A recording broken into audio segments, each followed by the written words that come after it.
अस्सलाम वालेकुम friends. I wish आप लोग बिल्कुल ठीक ठाक खुशबाश अपनी ज़िंदगी को एंजॉय कर रहे हैं। दोस्तों, आज मैं जिस बारे में आपसे बात करना चाहती हूँ वो पहली वीडियो की कंटिन्यूटी ही है, यानी हम सुसाइड मिथ्स के बारे में बात कर चुके थे कि माशरे में सुसाइड को लेके कौन कौन सी गलत फहमियाँ, और आज हम बात करेंगे कि ख़ुदकुशी की वार्निंग साइंस कौन कौन सी हो सकती हैं। अगर आपके आसपास किसी फ़र्द में ये अलामात रूनमा हो रही हैं तो उसको बड़ा संजीदा लें और उसको नज़रअंदाज नहीं करें। तो अगर कोई फ़र्द इस तरह की बातें करे कि मुझे तो मर ही जाना चाहिए, ज़िंदगी मेरे लिए अब खूबसूरत नहीं रही, अगर मैं मर जाऊंगा तो मेरे मरने के बाद भी किसी को कोई नुकसान नहीं होगा, मेरे जीने का कोई फ़ायदा नहीं, वो ज़िंदगी के ख़िलाफ़ और मौत के हक़ में दलाइल देने लगे, तो समझ जाएं कि ब्रेन में एक प्रोसेस जो है ख़ुदकुशी के मुतल्लिक वो शुरू हो चुका है। और अगर हालात ऐसे ही रहे या उसको कोई बर वक्त मदद ना मिली तो वो ख़ुदकुशी को कर सकता है।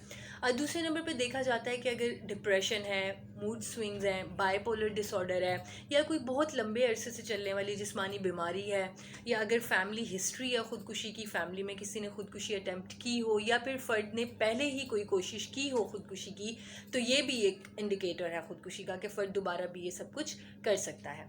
तीसरे नंबर पे दोस्तों जो सबसे स्ट्रॉन्ग इंडिकेटर होता है सुसाइड का, दैट इज़ होपलेसनेस, नाउमीदी, यानी फ़र्द बिल्कुल मायूस हो चुका है अपने हाल से, अपने मुस्तकबिल से, उसके पास कोई मोटिवेशन नहीं है, कोई खुशी नहीं है। तो ये बड़ा ही स्ट्रॉन्ग इंडिकेटर है, और ऐसे अफराद जिनके पास कोई मोटिवेशन नहीं होती, कोई उम्मीद नहीं होती, वो ख़ुदकुशी कर सकते हैं।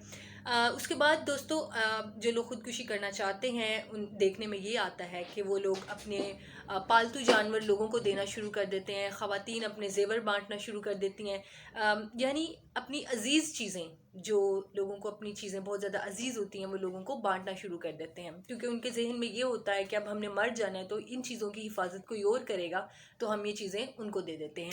लोगों से मिलना मिलाना अचानक से शुरू हो जाता है, और वो ऐसा मिलना मिलाना होता है कि मिलने वाले फ़र्द को लगता है कि ये फ़र्द मुझसे इस तरह मिल रहा है जैसे आज के बाद वो दोबारा मुझसे नहीं मिलेगा, ये आखिरी मुलाकात है।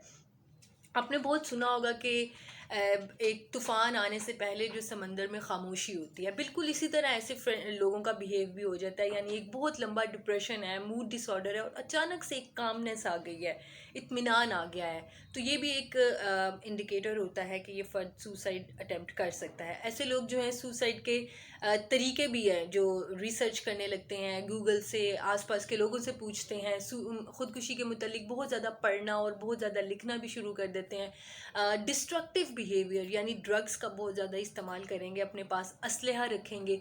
तो अगर ये चीज़ें, ये अलामात, ये साइन आपको किसी आसपास के अफराद में नज़र आएँ जो पहले से ही किसी जहनी या जिस्मानी बीमारी से जूझ रहे हैं, तो इनको बिल्कुल भी आप इसको लाइट ना लें, इसको बड़ा संजीदा लें और अपने उस फ़र्द से बात करें। ये बात मैंने लास्ट वीडियो में भी कही थी और अब भी कहूँगी कि लोग कहते हैं कि अगर हम बात करें किसी से कि क्या आप ख़ुदकुशी के मुतल्लिक सोच रहे हैं, तो हो सकता है हम ही उन्हें कोई आइडिया दे दें, उन्हें पहले वो ना करने, लेकिन हमारी बात सुन के वो उनके जहन में आ जाए। लेकिन ऐसा नहीं होता। माहिरीन ये कहते हैं कि जब आप ख़ुदकुशी के मुतल्लिक खुल के, ऑनेस्ट होके, ओपन होके बात करते हैं, तो दरअसल आप उनको आइडिया नहीं दे रहे, बल्कि आप उनकी हेल्प कर रहे हैं, उनको ख़ुदकुशी से बचा रहे हैं।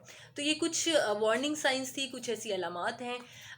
ये आप अगर आसपास अपने लोगों में देखें किसी में भी, तो उसको उनसे बात करें, उनकी हेल्प करें, और अपना भी बहुत ज़्यादा ख्याल रखें, आसपास के लोगों का भी बहुत ज़्यादा ख्याल रहें, पॉजिटिव रहें। जितना आप मस्बत रहेंगे, आपकी ज़िंदगी खुशगवार रहेगी और ज़हनी बीमारियां आपसे दूर भागेंगी। अपना ख्याल रखिए, खुश रहें। मुझे इजाज़त दीजिए। Good bye.